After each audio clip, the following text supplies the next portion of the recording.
We reviewed the season 3 trailer of this series, and in the video, I mentioned how I didn't know of a scripture that directly tied to the part where the actor who played Jesus said, "I am the law of Moses." This scene has been the center of controversy ever since the release of season 3. Immediately, Jonathan spoke those words right on set. The entire crew froze. Some actors couldn't meet his gaze. Even Dallas Jenkins gripped the monitor dreadfully behind the scenes. He knew that single line would stir more than just applause. And rightly so, because within just hours, Christian Twitter erupted with proof of LDS. On this YouTube, thumbnail screamed heresy and Mormon infiltration. The recent conflict between Angel Studios and The Chosen has stirred up interest in the old I Am the Law of Moses controversy. To summarize, back in episode 3 of The Chosen season 3, a Pharisee threatens to stone Jesus based on the law of Moses. Jesus responds by declaring that he is the law of Moses. This line was considered controversial because it's not in the Bible, but in the Book of Mormon. But that was the least of the controversies, because what happened that day wasn't anything the cast had ever witnessed on set. We'll reveal exactly what this was and what one lighting technician claimed they saw in the shadows. But first, we need to understand, why would The Chosen put words in Jesus' mouth that aren't in the Bible? I cannot argue. You said you saw the miracle. He's saying only he can save He us. did not use those words. It's what I meant. Jesus, you're not helping. Stop. He's saying we are not the Holy Ones chosen. Now, he did not say that. In words, a book of Moses. But a prophet who presumes to speak a word in my name that I have not commanded him to speak, that same prophet shall die. Rabbi Benjamin, I beg of you, Not this. Lazarus, it's fine. Jesus. Season 3, Episode 3 of The Chosen was rolling along like any other filming day, with lines delivered, cameras tracking smoothly, the usual rhythm of a well-oiled set. But then, without warning, everything went south. Right in the middle of the synagogue sermon, Jesus looks out over the crowd and says, I am the law of Moses. Those words hung in the air like a sudden crack of thunder. Why would he say that? That's not in Matthew, Mark, Luke, or John. No pastor you've heard has quoted it from a pulpit. There's no record of that verse anywhere in the Christian Bible, except in one book, the LDS Book of Mormon. Going over to 3 Nephi 15:9, the text says, I am the law and the light. And that's where the spark found its flame. Right, this quote from Jesus, I am the law of Moses, has been circulating all over the internet as of late. Now, when the trailer first came out, it was viral. People were loving on it and said they can't wait for the season to come out. And then, slowly but surely, the conversation started to change. And the conversation was around that quote from Jesus, I am the law of Moses. And a lot of people said, well, this is a quote directly from the Book of Mormon. Jesus is clear. He said that he came to fulfill the law. And Jesus is the remedy for the law. So Jesus cannot be the thing he is the remedy for. The reason Jesus never said, I am the law in the Bible, but only said, I came to fulfill the law, because in point of fact, Jesus is the opposite of. Within hours of the episode dropping, the digital storm began. Twitter threads spiraled into theological debates. YouTube lit up with emergency breakdowns, thumbnails screaming heresy, and IS The Chosen compromised. Christian blogs began dissecting the line like forensic evidence, accusing the show of quietly importing Mormon theology under the noses of millions. The phrase theological betrayal popped up more than necessary in search engines, making us wonder, what if the detractors were right all along? Address real quick. This has nothing to do with the theatrical release. This has to do with the trailer. Chosen season 3 trailer. The response has been over the moon. And one of the best lines and one of the most responded to lines in the whole trailer was when the Pharisee says to Jesus, if you do not renounce your words, we have no choice but to follow the book of Moses. And Jesus steps forward and says, I am the law. Follow the law of Moses. And Jesus says, I am the law of Moses. 99% of the people who've seen it went crazy and loved it. There's this 1%, well, less than that actually, who pointed out or said, hey, in the Book of Mormon, there's a phrase where Jesus says, I am the law and the light. And so this is a direct quote taken from the Book of Mormon. Very quickly. Here's where things got even more tense. Dallas Jenkins, the creator of the show, didn't flinch. He didn't dodge questions about the similarity. He didn't edit the line out for later releases. Instead, he doubled down, saying plainly that he loves that line. To some, it sounded like stubborn pride. To others, it hinted at a conviction so strong that backlash wouldn't move him an inch. Seriously. Number one, it's not a direct quote from the Book of Mormon. It wasn't referring to the law of Moses in that quote. And the quote is, I am the law and the light. And I have never read the Book of Mormon, to be honest with you. I've read some of it. People will share it with me. And I read it when someone told me, hey, that's from the Book of Mormon. And I was like, oh, okay. And I went and looked it up. I'm like, okay, no, it isn't. But okay, it's a cool line. So either way, it's in the show because I believe it's a really great line. And I believe it's also theologically plausible. I am the way, the truth, and the life. I am the Word. I am the light. I am the light of the world. I am the creator. Jesus is. So when someone is saying like, well, we're going to follow the law of Moses, and Jesus is like, Sabbath is not made from. Yet what the audience saw on their screens was only the surface.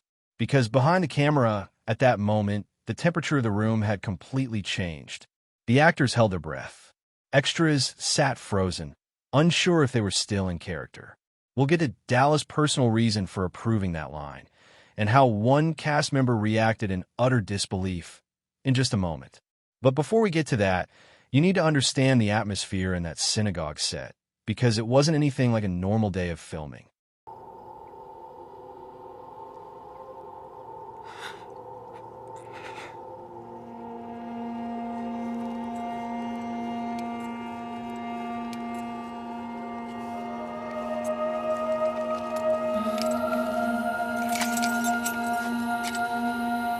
The day they filmed that scene, there was already a weight in the air you couldn't quite name. That synagogue wasn't just a set. It had been rebuilt from the ground up for authenticity. Every detail mattered. The wood looked aged and weathered. The curtains hung thick and heavy, and the floorboards gave that faint sound you only hear in sacred spaces. The extras were fully dressed in period garments, with multiple layers of fabric trapping the heat from the powerful stage lights until sweat beaded on foreheads and trickled down backs. Jonathan Roumie himself would later describe it as one of the most difficult scenes he's ever done, and not just because of the physical strain.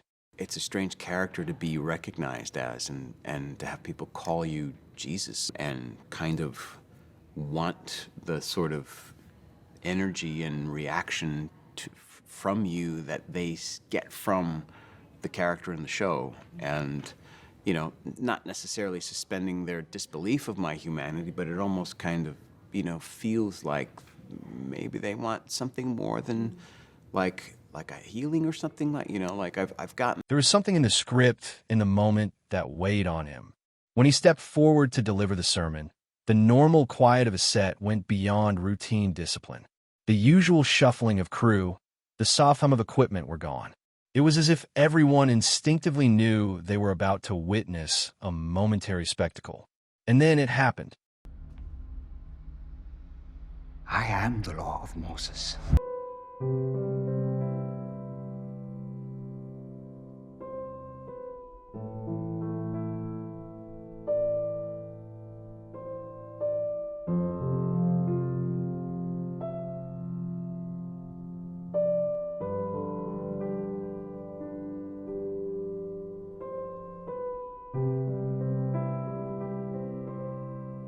The words didn't just land, they seemed to ripple through the room. A soundless pause followed, but it didn't feel like anything anyone had heard before. One crew member later said they watched Roumie's face shift into something they couldn't explain, like the line had stopped being just dialogue. They felt goosebumps crawl up their arms. Was it simply the atmosphere of a powerful scene, or had something intangible passed through that space in the moment? And if you think that's eerie, just wait until you hear what a lighting technician claims they witnessed only seconds later. Because we need to understand what Jesus was actually doing at this moment. Could it be that one unscripted flicker of humanity revealed more than the cameras ever intended to capture? That a couple of times where it was almost implied, like maybe I could, you know, pray over somebody, and which, I mean, I'm happy to do anyway. And look, God can use anyone to do anything. But, you know, I don't have the properties of healing that Jesus had. And so if there's any question, like I can't raise anybody from the dead. I've tried. Not really, but I'm pretty sure it wouldn't happen. Moses was more than just a prophet in the Old Testament. He was the voice that delivered God's law to his people. He was the man who walked down Mount Sinai, carrying commandments that would shape an entire nation's identity. For first-century Jews, his name was sacred and untouchable. So when Jesus, in the chosen synagogue scene, declared, "I'm the law of Moses," it was a seismic and daring affront to what the Mosaic law signifies. So, have you seen our Season 3 trailer? Heard anything about it? So our Season 3 trailer comes out. It's going really well, getting a fantastic response. It's the #1 trending video on YouTube for over a day, which is really cool.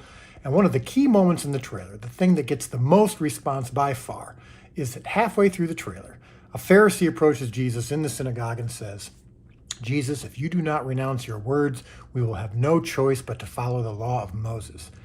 And Jesus says, "I am the law of Moses."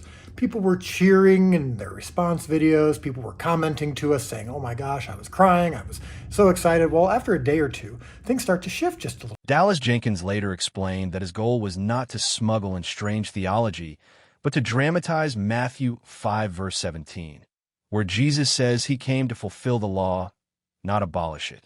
Jesus is the embodiment of the law's purpose, Dallas said. But think about it. What does it mean for a man standing in a dusty synagogue to claim he is the very standard by which Israel lived and breathed? No wonder the room in the scene tightens with tension. No wonder it rattled the audience. Scripture that directly tied to the part where the actor who played Jesus said, I am the law of Moses. I mentioned how I thought it could have been a reference to John 1 with Jesus being the Word, or a reference to Matthew 5:17 where Jesus says that he came to fulfill the law, but ultimately I said that I just wasn't sure. And Right.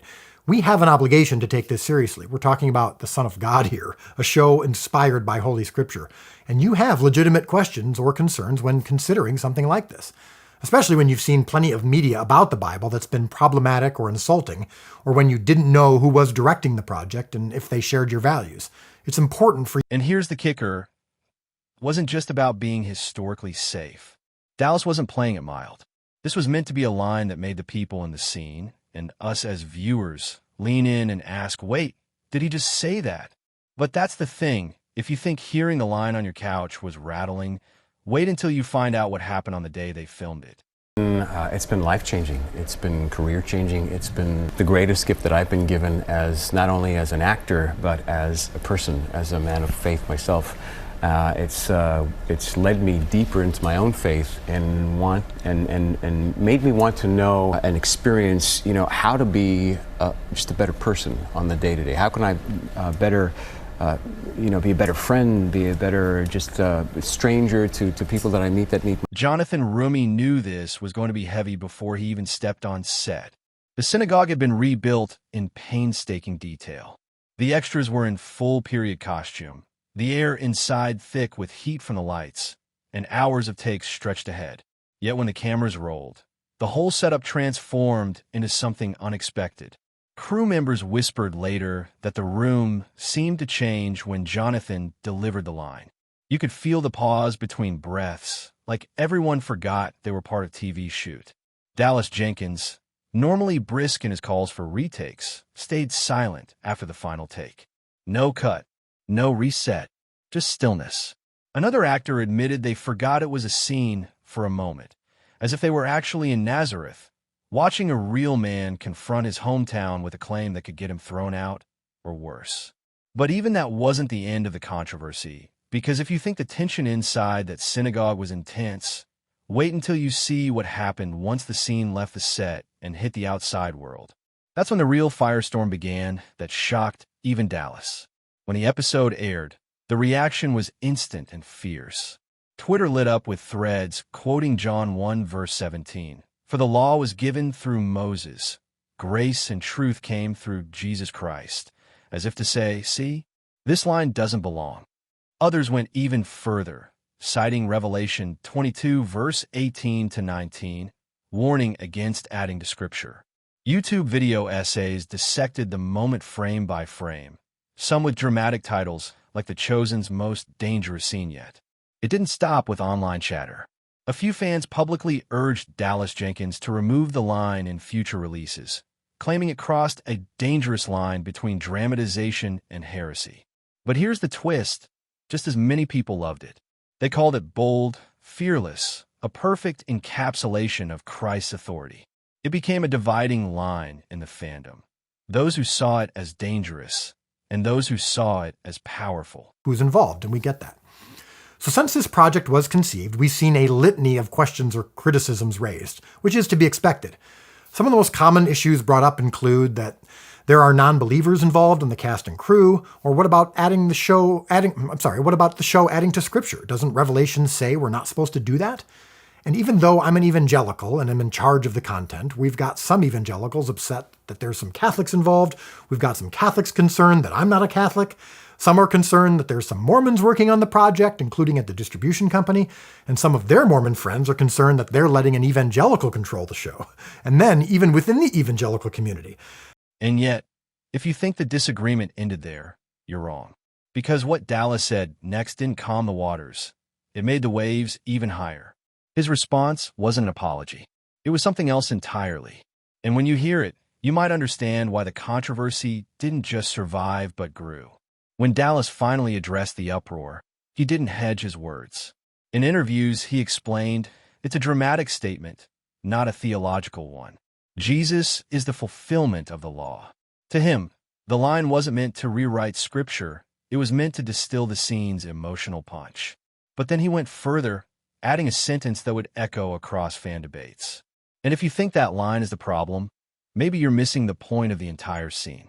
It was a bold stand in a climate where most creators backpedal at the first whiff of backlash.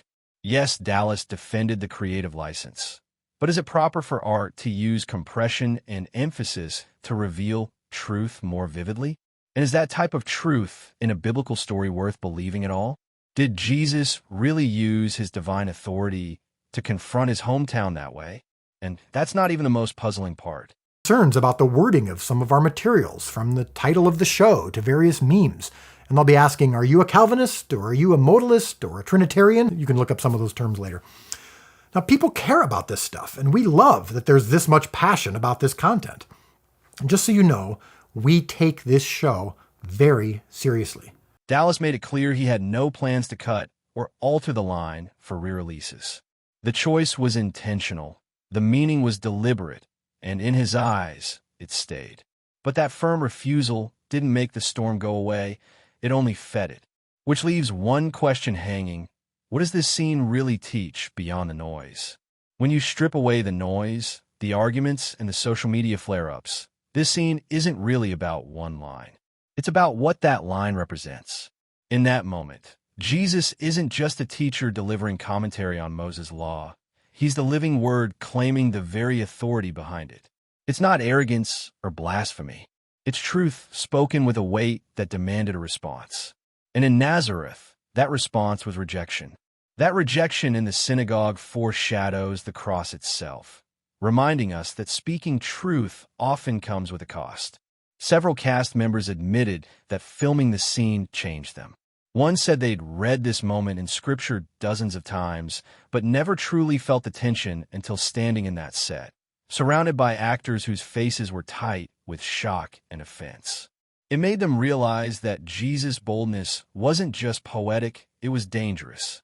So dangerous it got him killed. As a very playful kind of, I love kids, let's bring on the babies kind of guy.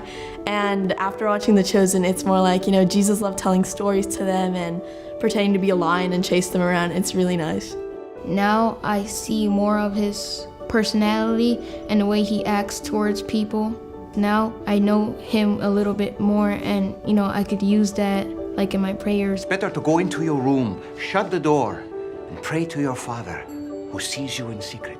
These episodes have changed my relationship with Jesus because I don't feel like I have to be afraid when I talk to him and that I have to be afraid about what to talk to him. Crew members shared the same sentiment.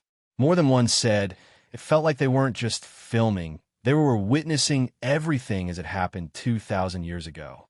That's a strange thing to say about a scripted drama, but maybe that's the point. The line hit differently in person, with the air thick and eyes fixed on Jonathan Roumie, as if something more than acting was unfolding.